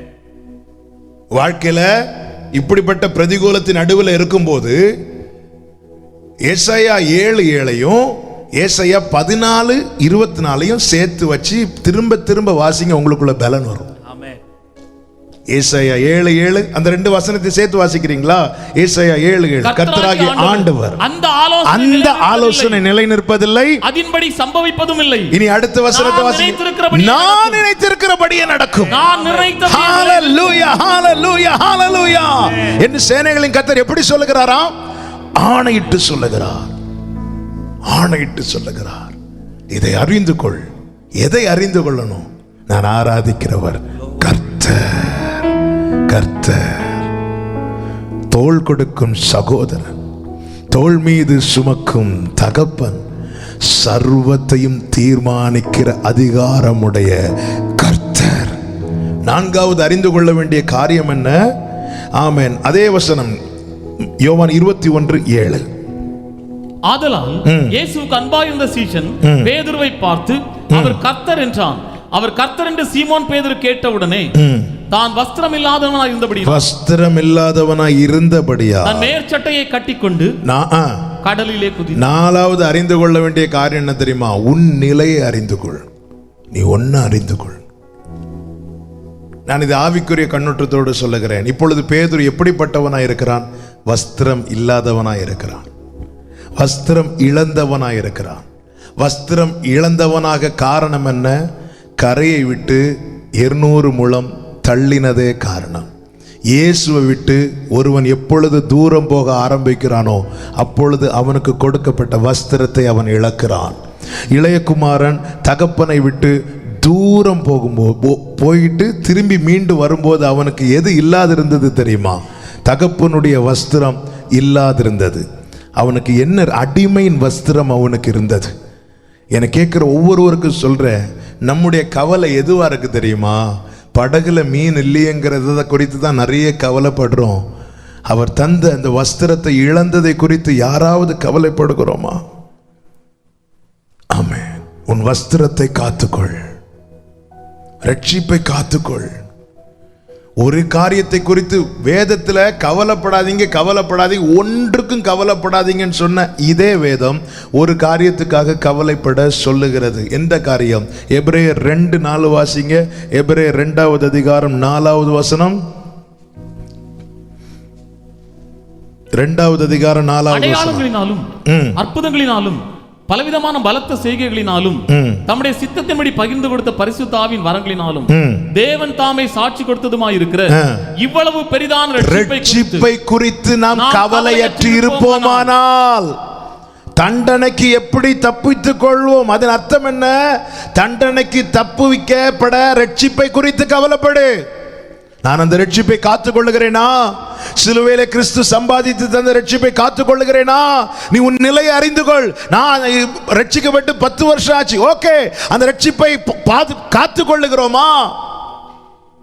நான் ரட்சிக்கப்பட்டு 10 வருஷம் ஆச்சு, ஞானஸ்நானம் எடுத்து 12 வருஷம் ஆச்சு. சில சொல்லுவாங்கல்ல, நான் அன்னைக்கே ரட்சிக்கப்பட்டேன், அன்னைக்கே ஞானஸ்நானம் எடுத்து, அன்னைக்கே அபிஷேகம் கிடைச்சது. இப்போ உன் வஸ்திரம் எங்கே? உன் வஸ்திரம் எங்கே? உன் வஸ்திரத்தை காத்துக்கொள். நீ உன் நிலையை அறிந்து கொள். நான் அவருக்கு சமீபமா இருக்கிறேனா, தூரமா இருக்கிறேனா? தாவீது தன் நிலையை உணர்ந்த போது தேவ சமூகத்தில் வந்து ஜெபிக்கிறான்.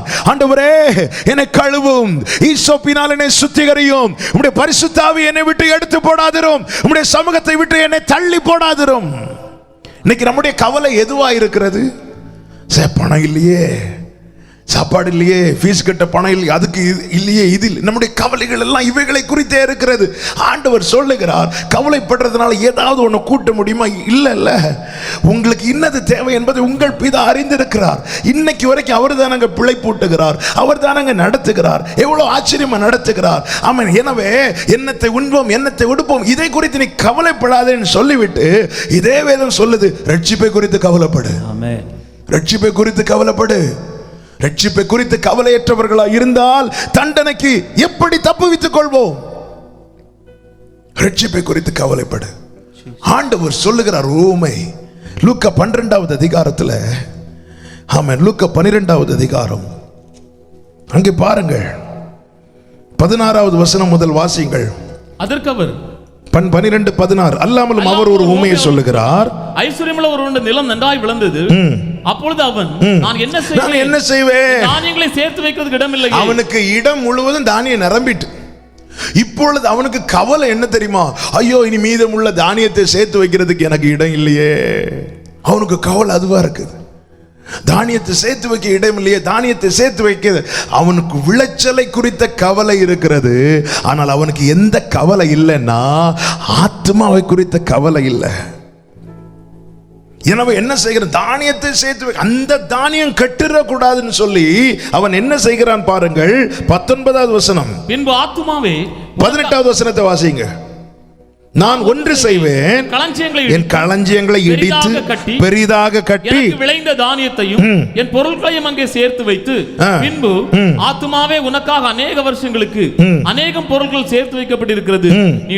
இளைப்பாரி புசித்து குடித்து பூரிப்பாயிரு என்று என் ஆத்துமாவோடே சொல்லுவேன் என்று அடுத்த வசனத்தை வாசிங்க.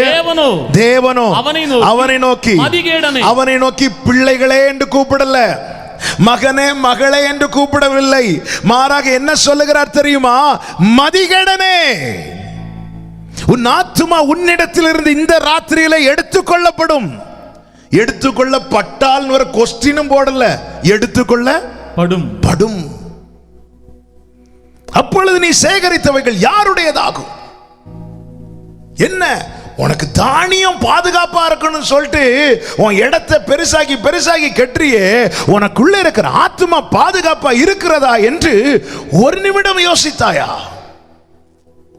ஐயோ, இந்த தானியம் எல்லாம் கெட்டு போகுது. நம் பல காரியங்களை குறித்து கவலைப்படுகிறோம். கவலைப்படக்கூடாதுன்னு சொல்லல, ஆனா எதை குறித்து அதிகமா கவலைப்பட வேண்டும்?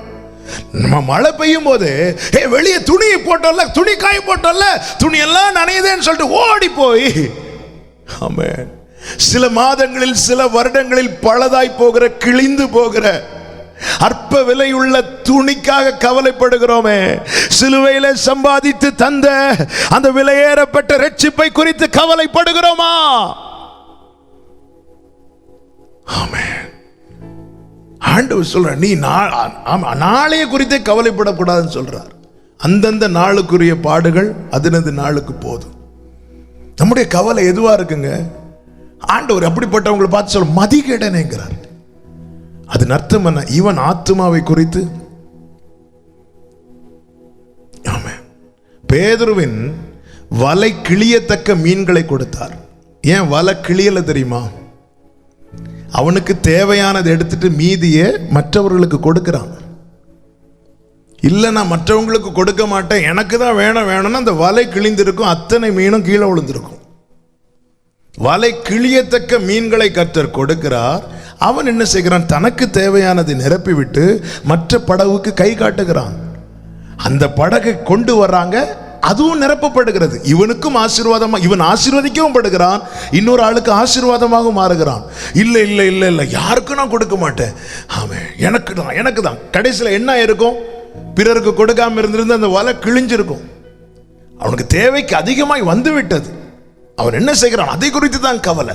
இதை எப்படியாவது இன்னும் நான் நிறைய நாள் சாப்பிடணும், நிறைய நாள் வச்சு சாப்பிடணும். ஆண்டவர் சொல்ற, மதிகடனே இன்னைக்கு நைட்டு உன் ஆத்மா எடுக்கப்பட்டால் கொஸ்டின் போட்டாலாவது ஓகே, எடுக்கப்படும்.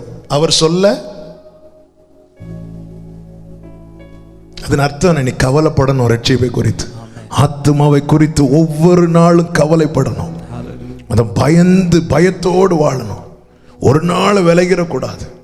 ஆமாம், நீ உன் நிலை உணர்ந்து கொள். பேதுரு தன் நிலை உணர்ந்ததும், ஐயோ நான் வஸ்திரம் இல்லாதவனா இருக்கிறேன் என்று சொல்லி அவன் குதிக்கிறான் கடல்ல. நிலையை உணரணும். அவரை விட்டு தூரம் போகிற அனுபவம் நம்மை வஸ்திரம் இல்லாதவர்களாய் மாற்றும். அவரை அண்டிக் கொள்ளுகிற அனுபவம் நம்மை வஸ்திரமுடையவர்களாய் மாற்றும். கைகளை உயர்த்தி ஆமேன் சொல்லுங்க. அந்த இளைய குமாரன் தகப்பனிடத்தில் வந்ததும் அவனுக்கு முதல்ல கொடுக்கப்பட்டது என்ன தெரியுமாங்க? வஸ்திரம். இயேசுவினிடத்தில் வருகிறவர்களுக்கு முதல்ல கொடுக்கப்படுவது என்ன தெரியுமா? ரட்சிப்பு என்னும் வஸ்திரம். ஆமென். ஐந்தாவதாக எதை அறிந்து கொள்ள வேண்டும் தெரியுமா? யோவான் 21:12 வாசிங்கள். 21:12. இயேசு அவர்களை நோக்கி, வாருங்கள் போஜனம் பண்ணுங்கள் என்றார். வாருங்கள் என்று அழைக்கிறார். அதன் அர்த்தம் என்ன? நாம் அறிந்து கொள்ள வேண்டிய அடுத்த காரியம் என்ன தெரியுமா? நீ தூரம் போனாலும் அவர் மீண்டும் உன்னை சேர்த்து கொள்ள விரும்புகிறார்.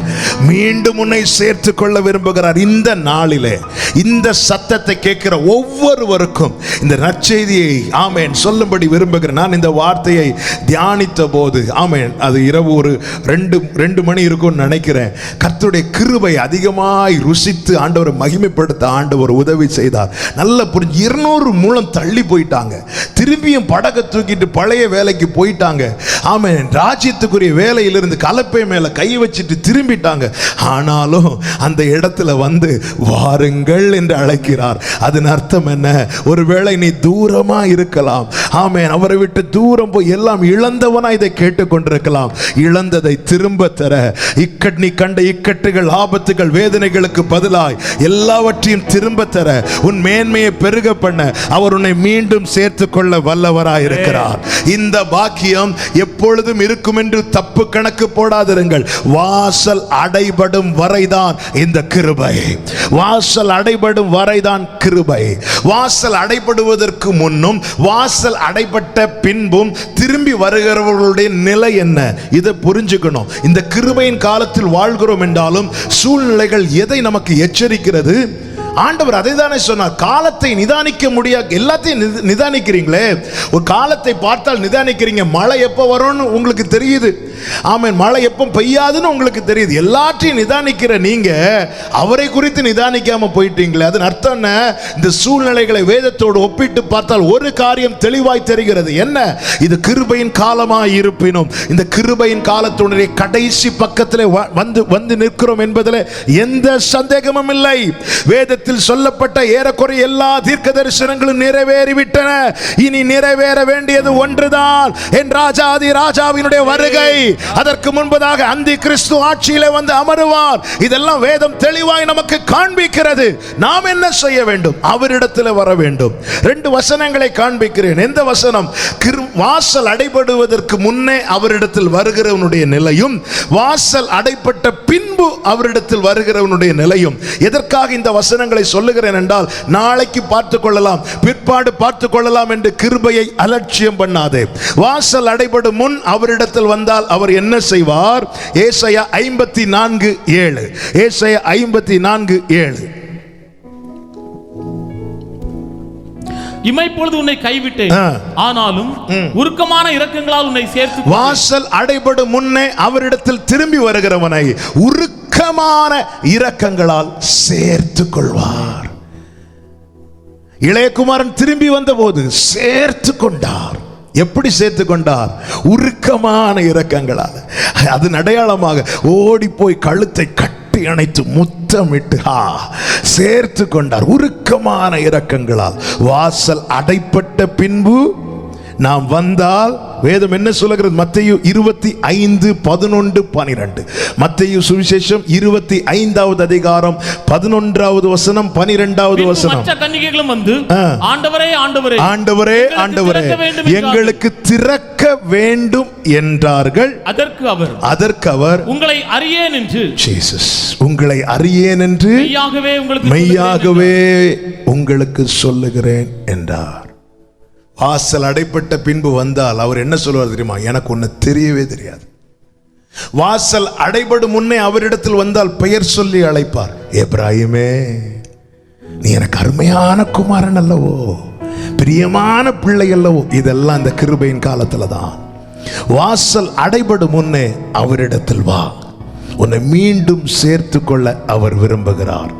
நாளைக்கு பார்த்துக் கொள்ளலாம், நாளைக்கு பார்த்துக் கொள்ளலாம் என்று காலத்தை தள்ளாதே. ஒரு நாள் பிறப்பதையே நீ அறியாயே. யாக்கோபு கண்ணீர் வடித்தான், ஏசா கண்ணீர் வடித்தான். யாக்கோபு கண்ணீர் வடித்த போது அந்த கண்ணீர் அவனுக்கு ஆசீர்வாதமாய் மாறினது. ஆனால் ஏசாவின் கண்ணீரினால் அவனுக்கு பிரயோஜனமே இல்லை. ஏனென்றால் வேதம் சொல்லுகிறது, அவன் பிற்பாடு கண்ணீர் விட்டு அழுதான். அழ வேண்டிய காலத்தில் அலட்சியம் பண்ணினான். பிற்பாடு நாளை என்று இருந்து விடாதே. வாசல் அடைபடும் முன்னே உன்னை சேர்த்து கொள்ள விருப்பமாய் இருக்கிறவரிடத்தில் நீ வந்தால் அவர் உன்னை பெயர் சொல்லி அழைத்து உருக்கமாய் சேர்த்து கொள்வார். வாசல் அடைபட்ட பின்பு வந்து கதவை தட்டினாலும் அவர் சொல்லுகிற ஒரே வார்த்தை, எனக்கு ஒன்னு தெரியாது. எப்படிங்க இருக்கும்? பிள்ளைகளே வாருங்கள், இன்னைக்கு ஆண்டவர் அழைக்கிறார். வருத்தப்பட்டு பார். அதான் சர்ச்சுக்கு எப்போனாலும் போலாமே. முடியாதுங்க. இன்னைக்கு சர்ச்சுக்கு வர முடியல. நம்ம நினைக்கிறோம் நிறைய, அது செய்யலாம் இது செய்யலாம், நடக்காது. தேவன் தருகிற தருணத்தை பயன்படுத்துங்கள். தேவன் தருகிற தருணத்தை பயன்படுத்துங்கள். இயேசு பேதுருவை திரும்பி பார்த்தார். உடைஞ்சதை என்ன செஞ்சான்? எழும்பி வெளியே போயிட்டான். இல்ல வீட்டுல போய் அழலாம், இல்ல வீட்டுல போய் அழலான்னு தீர்மானிச்சுட்டு இருந்தா இன்னும் 3 தடவை மறுதளிச்சிருப்பான். உணர்த்தப்பட்டதும் உணர்வடைகிறான். தள்ளி போயிருந்த அழுறான். அவ்வளவுதான், அந்த 3ஓட முடிஞ்சது. அவனுக்கு கொடுக்கப்பட்ட கிருபையை பயன்படுத்தினான். உன்னை அவர் மீண்டும் சேர்த்துக் கொள்ள விரும்புகிறார். இனியும் காலத்தை தள்ளாதே. இந்த வாசல் அடைபடும் முன்னே வா, உன்னை பெயர் சொல்லி அழைத்து சேர்த்துக் கொள்வார். வாசல் அடைபட்ட பின்பு நீ என்ன கதவை தட்டினாலும் அவர் சொல்ற ஒரே வார்த்தை, எனக்கு ஒண்ணு தெரியாது. இந்த நிலை இதை கேட்கிற ஒருவருக்கும் வரக்கூடாது. என் ஆவியில பாரப்பட்டு சொல்லுகிறேன், யாரா இருந்தாலும் சரி, நீங்க இன்னைக்குதான் ஃபர்ஸ்ட் டைமா ஒருவேளை இந்த செய்தியை கேட்கிறவங்களா இருக்கலாம். இந்த நிலை யாருக்குமே வரக்கூடாது. இதை கேட்கிற அத்தனை பேரும் கிறிஸ்து என்னும் பேழைக்குள்ளே வரணும், காக்கப்படணும், உயர்த்தப்படணும், மீட்கப்படணும். அறிந்து கொள்ள வேண்டிய 6வது காரியம் 9வது வசனம் 13வது வசனம். யோவான் 21:9-13 வாசியுங்கள். அவர்கள் கரையிலே வந்து இறங்கின போது கரி நெருப்பு போட்டு இருக்கிறதையும் அதின் மேல் மீன் வைத்திருக்கிறதையும் அப்பத்தையும் கண்டார்கள். அப்பொழுது இயேசு வந்து அப்பத்தையும் மீனையும் எடுத்து அவர்களுக்கு கொடுத்தார். கைகளை உயர்த்தி ஆமென் சொல்லுங்க பார்க்கலாம். அறிந்து கொள்ள வேண்டிய அடுத்த காரியம் என்ன தெரியுமா? எனக்காய் நிற்கிறவர் என்னுடைய கர்த்தர், எனக்கு வேண்டிய எல்லாவற்றையும் அவரே ஆயத்தம் பண்ணி வைத்திருக்கிறார். கைகளை உயர்த்தி ஆமென் சொல்லுங்க பார்க்கலாம். ஆயத்தம் பண்ணி வைத்திருக்கிறார்.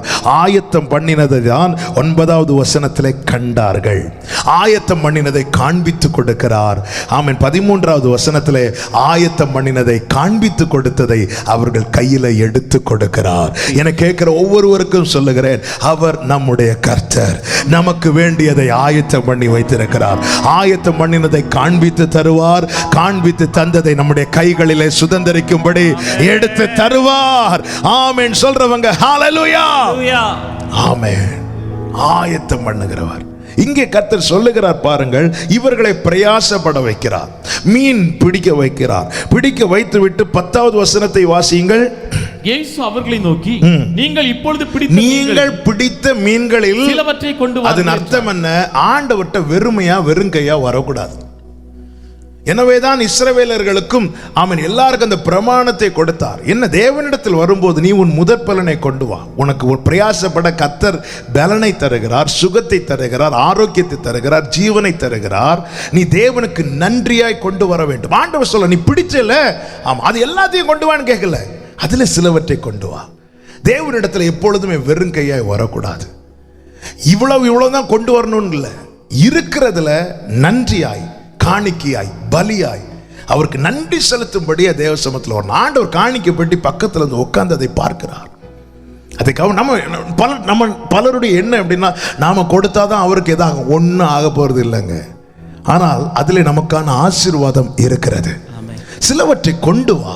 கொண்டு வந்தார்கள், அவர் ஆயத்தம் பண்ணினதை எடுத்து கொடுக்கிறார். தேவ சமூகத்தில் வெறுமையா வரவே கூடாது. எப்பொழுதுமே மனசுல வச்சிருங்க, அந்த கணக்கு நமக்கு ஆண்டவருக்கு மட்டும் இருந்தா போதும். ஒரு நாள் வெறுமையா வரக்கூடாது. காரணம், நான் பிரயாசப்பட்டு பலனை கிடைக்கல, அவர் என்னை பிரயாசப்பட வைத்தார். அவர் எனக்கு டைரக்ஷனை காட்டினார், வலைய போட வைத்தார், மீன் பிடிக்க வைத்தார். ஆண்டவர் சொல்ல, அதுல சிலவற்றை கொண்டு வா. அதை எடுத்து சாப்பிடல, நீ கொண்டு வா, நான் ஆயத்தம் பண்ணது உனக்கு தரேன். ஆமென். மல்கியாவிலே அதுதானே இருக்கிறது. ஆமே, நீ தேவ சமூகத்தில் உன் தசம பாகத்தை, உன் காணிக்கையை கொண்டு வா. நான் உன்னை இடம் கொள்ளாமல் போக மட்டும் ஆசீர்வதிக்கிறேனா இல்லையா என்பதை சோதித்து பார். இது எதின் அடையாளம்? நாம் தேவனுக்கு செலுத்துகிற நன்றி பலி. இதை அறிந்து கொள்ள வேண்டும், இதை புரிந்து கொள்ள வேண்டும். சிலவற்றை கொண்டு வா. நான் உனக்காக ஆயத்தம் பண்ணி வைத்திருக்கிறதை நான் உன் கையில கொடுப்பேன். கொண்டு வா, கொடுக்கிறேன். கர்த்தர் எடுத்து கொடுக்கிறார். நமக்காய் அவர் ஆயத்தம் பண்ணி வைத்திருக்கிறார். என கேட்கிற ஒவ்வொருவருக்கும் சொல்றேன் இந்த வார்த்தை. வாலிப பிள்ளைகளே, பெரியோர்களே, என கேட்கிற ஒவ்வொருவருக்கும் சொல்றேன், உனக்கானதை ஆமென் ஆயத்தம் பண்ணி வைத்திருக்கிறார். அடுத்த வார்த்தை, இவர் எப்பொழுது ஆயத்தம் பண்ணினார்? இவர் ஆயத்தம் பண்ணினதை சீஷர்கள் பார்த்தார்களா? அந்த வசனத்தை திரும்பி வாசிங்க. 9வது வசனம். அவர்கள் 4வது வசனத்தை வாசியுங்கள். விடியற்காலமான போது இயேசு கரையிலே நிற்கிறதை பார்த்தார்கள். இனி 9வது வசனம். அவர்கள் கரையிலே வந்திறங்கின போது கரி நெருப்பு போட்டு இருக்கிறதையும் அதன் மேல் மீன் வைத்திருக்கிறதையும் அப்பத்தையும் கண்டார்கள். அதன் அர்த்தம் என்ன? அவர் ரெடி பண்ணதை பார்த்தாங்க. எப்போ ரெடி பண்ணாருன்னு பார்த்தாங்களா? இல்ல. எதற்கு இந்த வார்த்தைகளை எடுத்து சொல்லுகிறேன் தெரியுமா? வேதத்தில் எழுதப்பட்ட ஒவ்வொரு வார்த்தையும் நமக்குள்ளே ஜீவனை கொடுக்கிறது. என்ன? ஆண்டவரே, உமக்கு காத்திருக்கிறவர்களுக்கு நீர் உண்டு பண்ணி வைத்திருக்கிறவைகளை ஒரு கண்ணும் காணவில்லை. உனக்காய் ஆயத்தப்படுத்தும் போது காட்ட மாட்டார், ஆனா ஆயத்தப்படுத்தினதை காட்டுவார். அதுவரை நீ காத்திரு, அதுவரை காத்திரு. எல்லாம் சொல்லுவாங்க, ஆமா டைம் ஆச்சு, வயசாச்சு, என்ன சொல்லட்டும். உனக்காக ஆயத்தப்படுத்தும் போது காட்ட மாட்டார், நான் ஆயத்தப்படுத்தினதை காட்டுவார். ஆயத்தப்படுத்தினதை காட்டும் போது வேண்டாம் சொல்லக்கூடாது. அவர் இதுவரை காட்டவில்லை, ஆயத்தப்படுத்தின பிறகு காண்பிக்கிறார். ஒரு விடியற் காலத்திலே அதை காண்பிக்கிறார். உனக்கு ஒரு விடியற் காலம் உண்டு. உனக்காய் ஆயத்தப்படுத்தினதை உன் கண்கள் காணும்படி விசுவாசிக்கிறவங்க மாத்திரம் வலது கரத்தை உயர்த்தி ஆமென் சொல்லுங்க பார்க்கலாம். ஆமா, உனக்கு ஆயத்தப்படுத்தினதை உன் கண்கள் காணும்படி, நீ சுதந்திரிக்கும்படி உனக்கு ஒரு விடியற் காலம் உண்டு. இதை நீ அறிந்து கொள். 7வதாக இதை சொல்லி நான் ஜெபிக்கிறேன். 15வது வசனத்தை வாசியுங்கள். அவர்கள் போஜனம் பண்ணின பின்பு இயேசு சீமோன் பேதுருவை நோக்கி, யோனாவின் குமாரனாகிய சீமோனே, இவர்களிலும் அதிகமாய் நீ என்னிடத்தில் அன்பாய் இருக்கிறாயா என்றார். அதற்கு அவன், ஆம் ஆண்டவரே, உம்மை நேசிக்கிறேன் என்பதை நீர் அறிவீர் என்றான். அவர், என் ஆட்டுக்குட்டிகளை மேய்ப்பாயாக என்றார். அடுத்த வசனம். 2ஆம் தரம் அவர் அவனை நோக்கி, யோனாவின் குமாரனாகிய சீமோனே, நீ என்னிடத்தில் அன்பாய் இருக்கிறாயா என்றார். அதற்கு அவன், ஆம் ஆண்டவரே, உம்மை நேசிக்கிறேன் என்பதை நீர் அறிவீர் என்றான். அவர், என் ஆடுகளை மேய்ப்பாயாக. 3வது வசனம் கடைசி லைனை மட்டும் வாசிங்க. இயேசு, என் ஆடுகளை மேய்ப்பாயாக என்றார். நாம் அறிந்து கொள்ள வேண்டிய அடுத்த பிரதான காரியம் என்ன தெரியுமா? நம்மேல் அவருடைய ஒரு திட்டம் இருக்கிறது. அவர் நம்மை சும்மா தேடி வரவில்லை, சும்மா தெரிந்து கொள்ளவில்லை. மீண்டும் பிள்ளைகளே என்று சொல்லி நம்மை சேர்த்து கொள்ள அவர் சித்தம் கொள்ள காரணம் என்ன? காரணம் இருக்கிறது. நம்மேல் தேவனுடைய பெரிய திட்டம் இருக்கிறது. நீ சாதாரணமானவன் அல்ல, நீ அற்பமானவன் அல்ல. எதற்கும் உதவாதவன் அல்ல, உன்மேல் அவர் திட்டம் இருக்கிறது. எனவே அவர் உன்னை மீண்டும் சேர்த்து கொள்ள சித்தம் வைத்திருக்கிறார். இனியும் தூரம் போகாதே, இனியும் தள்ளி போகாதே. நீ அவர் அண்டை வா, அவரிடமா நெருங்கி வா. அந்த திட்டத்தை அவர் உனக்கு தெரியப்படுத்துவார், அந்த திட்டத்தை நிறைவேற்றுவார்.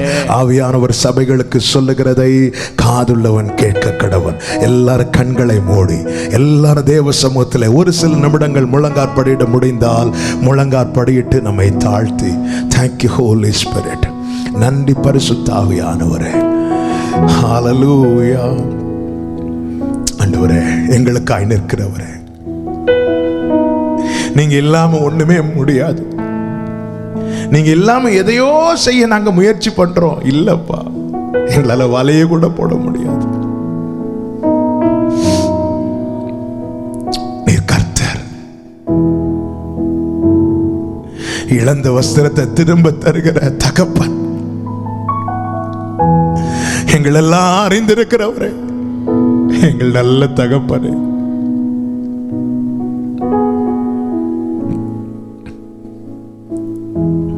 ரெண்டு கரங்களை வானத்துக்கு நேராக உயர்த்தி ஆண்டவர் பார்த்து சொல்வீங்களா? நீர் போதும் என் வாழ்வில் ஏசையா, போதும் என் வாழ்விலே, நீர் போதும் என் வாழ்வில் ஏசையா, நீர் அப்பா. போதும் என் சூழல் நிமித்தம் தூரம் போனது உண்மைப்பா, ஆனாலும் இன்னைக்கு எங்களை சேர்த்து கொள்ளும்படி வந்திருக்கிறீங்க. இனி உம்மை விட்டு பின்வாங்காமல் உம்மை பற்றி கொண்டு உம்மை அண்டிக் கொண்டு வாழ எனக்கு உதவி செய்யுங்கப்பா, உதவி செய்யுங்கப்பா. எத்தனை பேர் கேட்கிறீங்க? எனக்கானது நீங்க ஆயத்தம் பண்ணி வச்சிருக்கிறீங்க. என் வாழ்க்கையின் சர்வத்தையும் தீர்மானிக்கிறது நீர். நீர் கர்த்தர். என் மேல நீங்க திட்டம் வச்சிருக்கிறீங்கப்பா. லரபா சந்தரபா கபதனரியாத்தனரியாலரபௌ உடரலரா கபா கரதன ஹந்தனராலராடராலரதரா ஏபுலரோ சந்தராலராடராலரதரே கரபௌரதரா ஏமலரியாந்தனராலராதரரியாந்தரா ரிபலரியாந்தனரா. உயிரின் ஊற்றே நீர்தான், உண்மையின் வழியே ஆமென். உயிரின் ஊற்றே நீதானே, உண்மையின் வழியே நீதானே. Come on, ரெண்டு கைகளை விரித்து உறவின் பிறப்பே நீதானே, ஜீசஸ், ஜீசஸ், ஜீசஸ். உறவின் பிறப்பே நீதானே, எங்களுக்காய் நிற்கிறவரே, வேற யாருக்கும் நிக்க முடியாது. பயப்படு. எனது ஆற்றல், எனது ஆற்றலும் நீர்தானே, எனது வலிமையும் நீதானே. ஆமென். எனது ஆற்றலும் எனது வலிமையும் நீங்க தான்ப்பா. வலிமையும் நீதானே. சொல்லுங்க, எனது அரணோ, எனது அரண் ஆமென். எனது கோட்டையும் நீதானே. ஜீசஸ், எனது அரண் நீதானே. எனது கோட்டை. நீதானே. பேதுருவே, நான் இல்லாம நீ மீன் பிடிக்க போறியா? பேதுரு சொல்வார், இல்ல ஆண்டவர், வலைய கூட போட முடியல ஆண்டவர். ஆண்டவர் அதற்கு சில நாட்களுக்கு முன்னாடி தானே சொன்னார், என்னை இல்லாமல் உங்களால் ஒன்றும் செய்யக்கூடாது. ஆண்டவரே, நீங்க இல்லாம என்ன படுக்கையில இருந்து எனக்கு கண்ணு கூட திறக்க முடியாதுப்பா.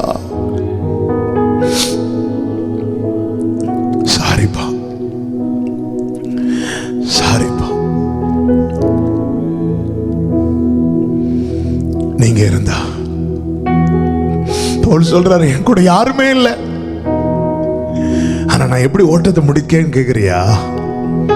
கர்த்தரோ எனக்கு துணை நின்றார், உனக்காக நிற்கிறார். ஹல்லேலூயா. இவைகளை அறிந்து கொள், நீ ஆசீர்வதிக்கப்படுவாய். நன்றி தகப்பனே, நன்றி தகப்பனே. ஆமென், ஆமென். பரிசுத்த பிதாவே, நல்ல தகப்பனே, நன்றியோடுமை துதிக்கிறோம், ஸ்தோத்திரிக்கிறோம். உடைய மிகுந்த கிருபையினாலும் இரக்கத்தினாலும் தயவினாலும் ஆண்டவரே, இன்னைக்கு சபையாய் கூடி வர முடியாட்டியும் ஆண்டவரே உம்மை ஆராதிக்கும் பாக்கியத்தை ஆண்டவரே ஏற்படுத்தி எங்களுக்கு பாராட்டின இந்த கிருபைகளுக்காக ஏற்படுத்தி தந்த இந்த அனுகூலங்களுக்காக உமக்கு நன்றி செலுத்துகிறோம். கர்த்தாவே, எந்த நிலையிலும் உம்மை துதிப்பது எங்களுக்கு கிடைத்த பாக்கியம் ஆண்டவரே. இந்த நாளிலும் ஆண்டவரே உம்மை பாட, துதிக்க, ஆராதிக்க, ஜெபிக்க கிருபை செய்தீர். உம்முடைய வார்த்தைகளை கேட்க, பலப்பட, உணர்வடைய கர்த்தர் எங்களுக்கு பாராட்டின கிருபைகளுக்காக நன்றி செலுத்துகிறோம். ஆண்டவரே, உம்முடைய பிள்ளைகளை ஆசீர்வதியும். தேவ சமாதான கிருபை உம்முடைய பிள்ளைகளை சூழ்ந்து கொள்வதாக. இந்த வாரம் ஒவ்வொருவருக்கும் மகிழ்ச்சியின் வாரமாய், ஆசீர்வாதமான வாரமாய் கர்த்தர் மாற்றி தருவீராக. நாங்கள் அறிந்து கொள்ள வேண்டிய இந்த காரியங்களை அறிந்து உணர்ந்து உம்மை அண்டி வாழ கர்த்தர் கிருபை செய்யும் ஆண்டவரே. தேசத்தில் மாற்றங்களை கட்டளையிடுவீராக ஆண்டவரே. இந்த மாதத்தோட இந்த லாக்டவுன் எல்லாம் முடியும் ஆண்டவரே. கர்த்தர் ஒரு அதிசயத்தை நடப்பித்து நாமத்துக்கு மகிமை வர பண்ணும்படி ஜெபிக்கிறோம். தேவ சமாதான கிருபை உம்முடைய பிள்ளைகளை சூழ்ந்து கொள்ளட்டும். நன்மை கிருபை உம்முடைய பிள்ளைகளை தொடரட்டும். ஆசீர்வதியும். கனம், மகிமை, துதி, ஸ்தோத்திரம் எல்லாமும் ஒருவருக்கே செலுத்துகிறோம். இரட்சகர் இயேசு கிறிஸ்துவின் நாமத்தில் ஜெபிக்கிறோம் எங்கள் இரக்கமுள்ள நல்ல பிதாவே, ஆமென். சேர்ந்து சொல்லுவோம், என் ஆத்துமாவே கர்த்தரை ஸ்தோத்திரி, என் முழு உள்ளமே கர்த்தருடைய பரிசுத்த நாமத்தை ஸ்தோத்திரி. என் ஆத்துமாவே கர்த்தரை ஸ்தோத்திரி, கர்த்தர் செய்த சகல உபகாரங்களை மறவாதே. ஆமென். நம்முடைய கர்த்தராகிய இயேசு கிறிஸ்துவின் கிருபையும், பிதாவாகிய தேவனுடைய அன்பும், பரிசுத்த ஆவியானவருடைய ஐக்கியமும், சிநேகமும், பாதுகாவலும் நம் அனைவரோடும் கூட, எல்லா பரிசுத்தவான்களோடு கூட கர்த்தருடைய வருகை மட்டும் தங்கியிருப்பதாக. ஆமென். ஹalleluya, ஹalleluya, ஹalleluya.